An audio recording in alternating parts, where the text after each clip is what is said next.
to the stage Frederika Roberts.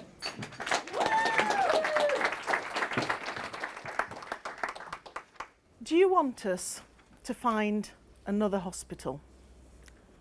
One with a paediatric intensive care unit, where the doctors and nurses will do everything they can to save your daughter's life. But we must warn you, the odds are really bleak.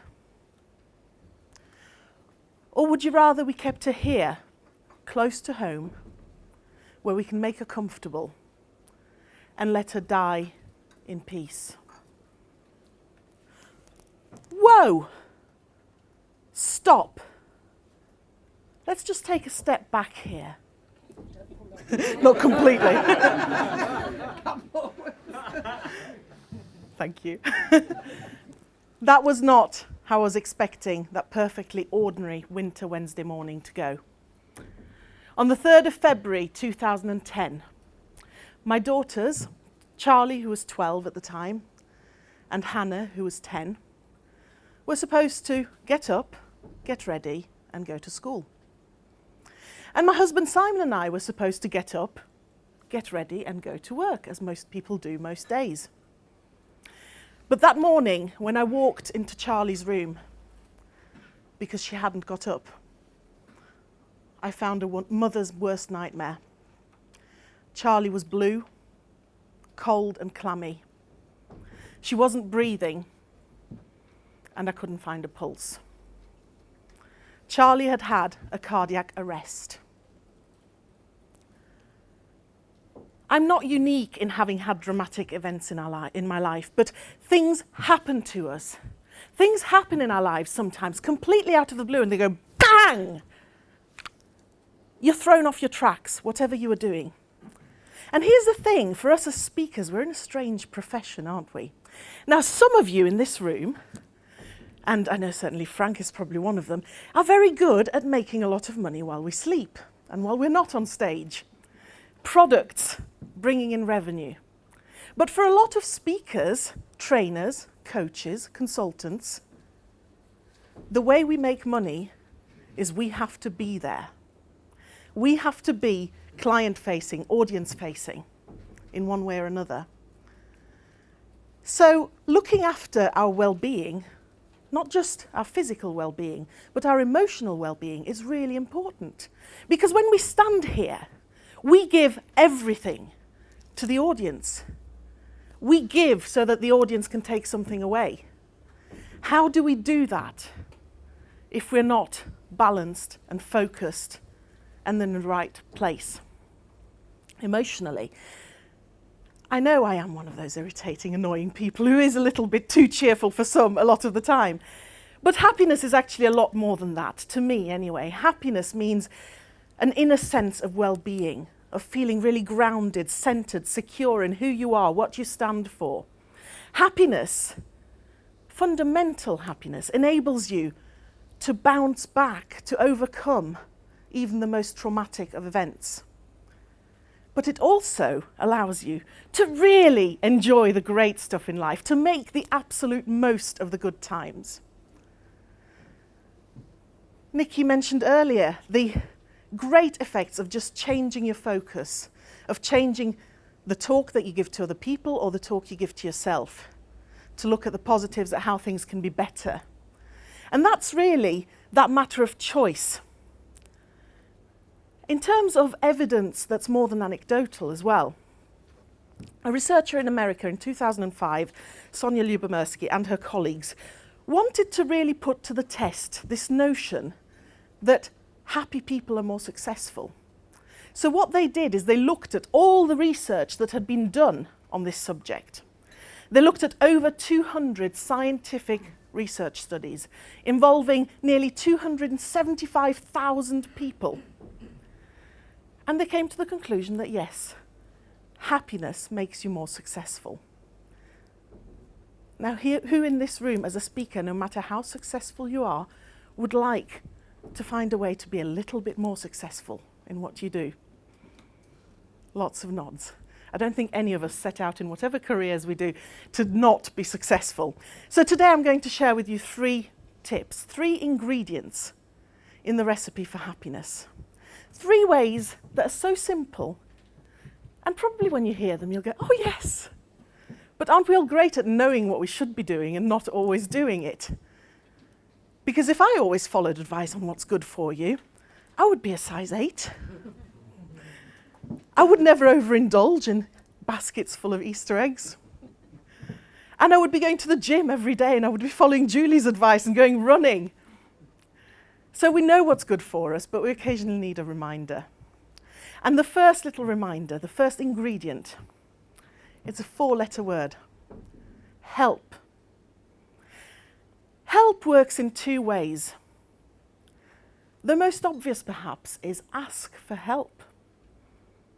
I'll be the first to put my hand up and say, I'm not great at this. I'm learning every step of the way. I'm one of those people, when you're at the checkout in a supermarket and there's a massive queue behind you and you're in a rush and the assistant says, would you like some help with your packing? The first words that come out of my mouth, no, I'm fine, thanks. I'm not fine. I could really do with some help with my packing. But that's the kind of default response. And when I was writing my book, I asked people, do you ask for help as much as you could or should? And if not, why not? Embarrassment, fear of rejection. I should be able to do this by myself. But actually, people are far more willing to help if we just ask them and tell them what help we need.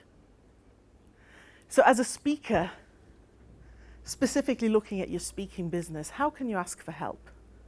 Well, look around at the room you're in. Look around at the people that you can have a chat with over coffee and get some advice, because people will give you an awful lot within the PSA. If you need anything more specific, how about asking a really experienced speaker to be your mentor within the PSA? How about setting up or joining a mastermind group, joining like-minded people who have nothing but your best interests at heart and will help you and propel your career, and you will help them in return. For those that are in financial difficulty, we have the wonderful PSA Foundation as well, but again, you need to flag it up to somebody, to your regional president. There are lots of ways that as a speaker you can ask for help, but in life in general, just start small. Maybe tell the person at the supermarket checkout, yes, actually, can I have some help with that bag? And when you're leaving a speaking engagement and you're packing everything into a great big suitcase and you're lugging it along and somebody says, would you like some help with that? Yes, thank you. Just practice saying that. Yes, thank you. It works wonders. But the flip side of asking for help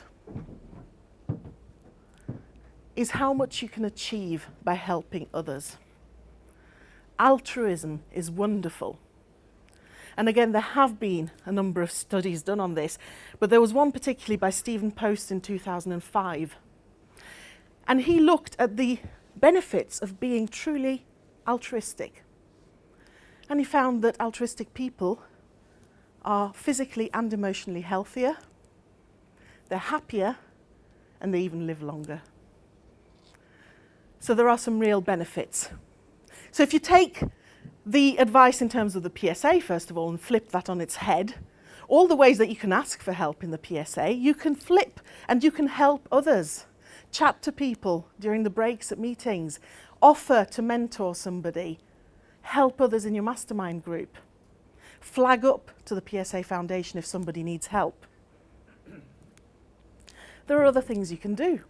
Every year at Mega, 2 years it's been going now, we've had the comedy night. And what a wonderful night it is. And that raises lots of money for the foundation. I didn't do the comedy night last year, not because I chickened out, but because I was doing another comedy night in November. And it was my first ever stand-up comedy, so I wasn't going to push myself too far. But I did a fundraiser for Western Park Hospital Cancer Charity up in Sheffield.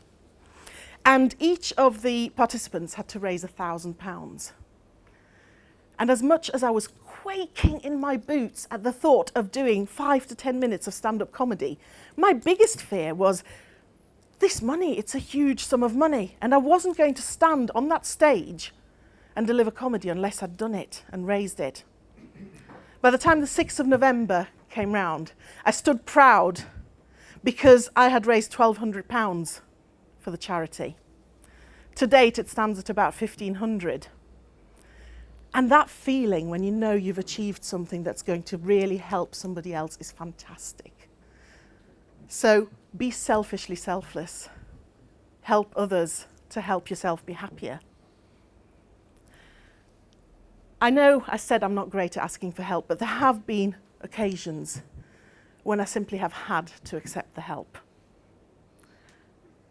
I talked about Charlie in 2010, and whilst this was a shock to us, it wasn't the first trauma in our lives involving our daughters, not the last, but it had come as a result of the fact that both our daughters were born with severe heart defects.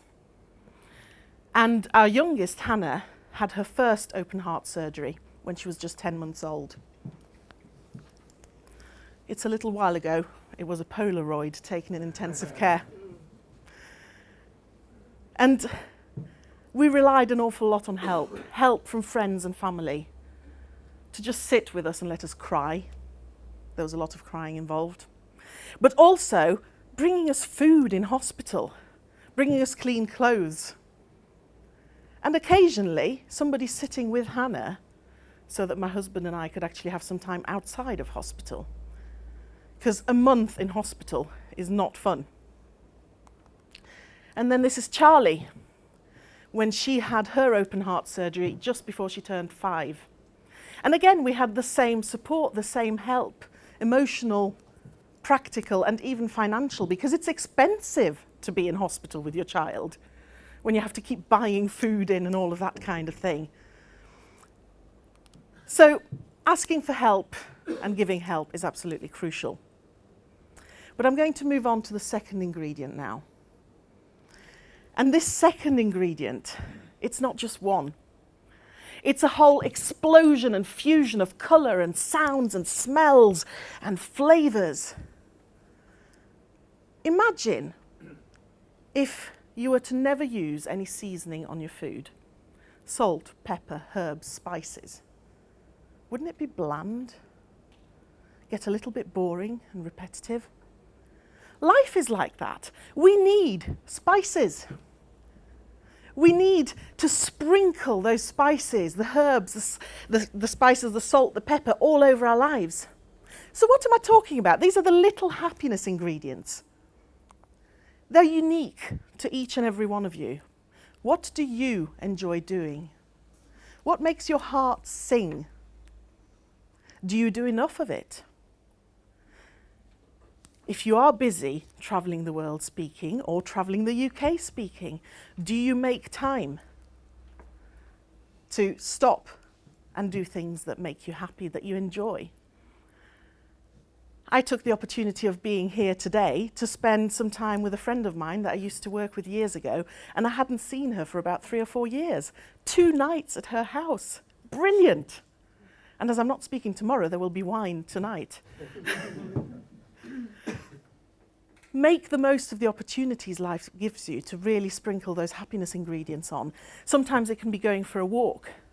Sometimes it could be spending time in a hot bubble bath at the end of a cold, long day. Maybe it's singing. Do what makes you enjoy life. One of my little happiness ingredients, if you hadn't picked up on it from the way I talk, and frankly it's quite obvious, it's food. I love food. I love eating food. But what I love even more is cooking. I'm Italian, and to me, food is so much more than just the food. It's about spending 3 hours around a dinner table with the people you love, laughing, drinking wine, eating great food, but making memories all the time. So if I get a little bit stuck, my creativity dips a bit, or I get a bit frustrated, I get in the kitchen. That's my big little happiness ingredient, and it works for me. So think about what works for you. When you're stuck on a great phrase to find for your next keynote, or whatever it is that you're working towards, you're preparing a masterclass, a workshop. If you get stuck, what can you do to interrupt and to just bring yourself back on track? one of the things that works really well, and this is something that I've done all my life quite naturally, but I actually trained to do this professionally last year. You can actually train to laugh. Did you know that? A few people did. I am now a certified laughter yoga leader. And what a fantastic thing to do. You see, laughter is wonderful. It energizes us. It gets oxygen into our lungs, oxygen to our brains. It makes us feel great. It releases endorphins. But when you're feeling a little bit low or a little bit stressed, it's not really easy to find something to laugh about. So, one of the ways that you can do it is just to learn to laugh for no reason, with no humour, no jokes, no comedy. And that's what laughter yoga is about. The other part of laughter yoga is the breathing. And again, I know we have at least 2 singers in the room, Marika, who sang beautifully earlier, and of course Celia in the back there, who's going to sing cabaret later. So I don't think I need to tell these 2 ladies, but maybe for the rest of us, can you all just do me a favour, and as you're sitting in your chairs, just take one deep breath. About 50–60% of you, this is what I saw. Can those shoulders go up any higher? Now what you're doing is you're filling this area of your lungs, but you're not breathing from the diaphragm. Laughing helps you to breathe from the diaphragm. And as speakers, we need to learn to do that. We need to learn to really fill our lungs. And one great way to do that is put your hand on your tummy. So put your hand on your tummy. And this time take a deep breath, nice and slow, and just concentrate on sending the air down rather than up. And what should be happening is that you can feel your tummy coming out as you do that. Great. Great to see it in action. Now, if it doesn't come naturally, and it doesn't for a lot of people, the great way to practice what that feels like is to do it when you're lying down. Because when you're lying down in bed, automatically you're breathing through your diaphragm. So as you lie in bed tonight, before you go to sleep, put your hand on your tummy and just breathe naturally and feel what that feels like. But I couldn't talk about laughter yoga without giving you just a flavour. Now, a full laughter yoga session lasts an hour, so clearly I won't be doing that today. And a full laughter yoga session ends in a great cathartic laughter yoga meditation where you laugh for about 10 minutes. And then you have a great chill down meditation. And when I did the training, after 2 days of doing a lot of this, I was walking around like this. I went for a sandwich at lunch on my second day and I stood in front of the board saying, what do I want? I don't know. Better than drugs, and I wouldn't know about drugs. It's on camera, I better specify that. So in laughter yoga, we do laughter exercises and we do little warm-ups and little ways to bring a laughter exercise to the end. So I will show you how to bring it to an end, but just so that we're doing this properly, if you're willing and able and comfortable to, please get up. And one of the things we do is rhythmic clapping with laughter sounds. So I will demonstrate, and it's so simple. As soon as you pick this up, join in. We'll do this about 3 or 4 times just to get the gist of it. So it goes, ho, ho, ha, ha, ha. Ho, ho, ha, ha, ha. Ho, ho, ha, ha, ha. Ho, ho, ha, ha, ha. Very good. Brilliant. So now I'm going to show you one laughter exercise and then we'll bring it to an end with a ho, ho, ha, ha, ha, so you know when to stop because you'll get so involved in it, you won't want to stop. And Nick is really worried about me.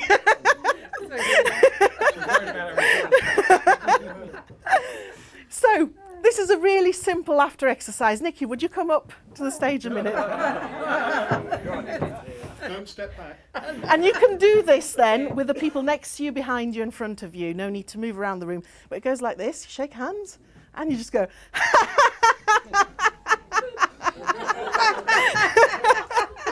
Join in. Have a little laugh.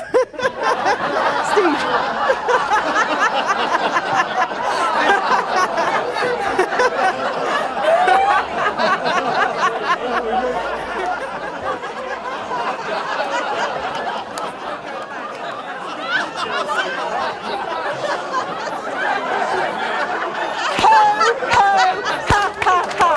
Ho,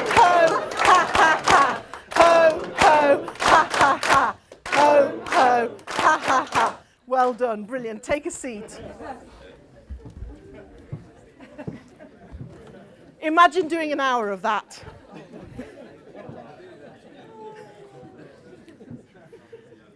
Now, the little happiness ingredients, laughter is definitely a big one for me. Cooking is another one.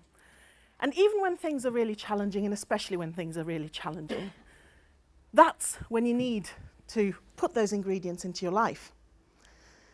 Our youngest daughter, Hannah, had a second open heart surgery this summer. Well, I'm saying this summer, we're in 2015. Last summer.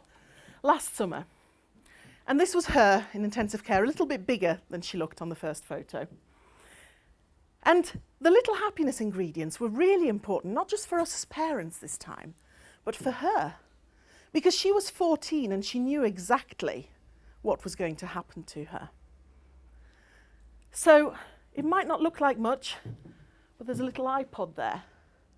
She was in intensive care, but she was listening to her music. And that was a little happiness ingredient. But before we even got to intensive care, we'd had things. The week running up to her operation was like a dream week for her. We went to the cinema, took her for meals, bought her snazzy pyjamas and slippers for the hospital, and everything became a game and an adventure. She was terrified, I was terrified, we were all terrified, but it helped. And then when she was out of intensive care, we had my laptop in her room and we'd watch DVDs, her choice, always her choice, not always great for me, but her little happiness ingredient. And I would paint her nails, and then my little happiness ingredient would be going out for a meal, going to the cinema. There were plenty of other people helping us, sitting with her, keeping her company. So that's the little happiness ingredients. Third ingredient for today. Now this one you are bound to have heard about, but in all honesty, I know that probably a lot of you know it's great, practice it for a while and then forget. Gratitude. Being thankful for what we have in life, rather than worrying about what we don't have. Start with what you have and appreciate it, and then build from that. It's such a simple thing to do, and so effective.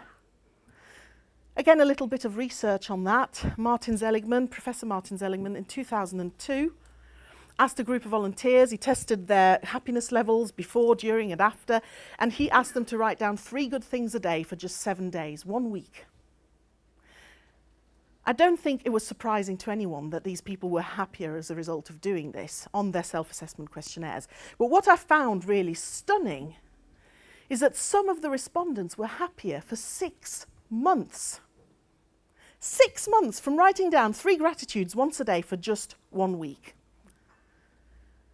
Now, if you've got pen and paper, as quickly as you can, without overthinking it, write down 3 things you're grateful for right now. If you haven't got pen and paper, just think about it. And as soon as you have, put your hand up. Look at that, hands are already going up. Brilliant. In under 10 seconds, hands were starting to shoot up. So don't tell me you don't have time to write down 3 gratitudes a day, because it takes no time whatsoever. The impact is huge, however, on your life. So try it. It might make you happier for 6 months. What have you got to lose? Now, I opened by telling you about Charlie and the 3rd of February 2010. And it wouldn't be very fair of me to not tell you what happened after that. We did, of course, send her to another hospital. But they told us the same thing. They said her organs are shutting down. She's dying. If somehow she survives, the brain damage from the lack of oxygen will be so severe that she will be physically and mentally disabled. You will not have the same Charlie you had before. But they tried, and they did their best. And every day, Simon and I would speak to Charlie. Now, one thing you need to know about Charlie is that she'd always been a really girly girl. All things pink and sparkly. And shoes. Oh, my goodness, shoes. One of her first words as a toddler had been, shoo-shoes.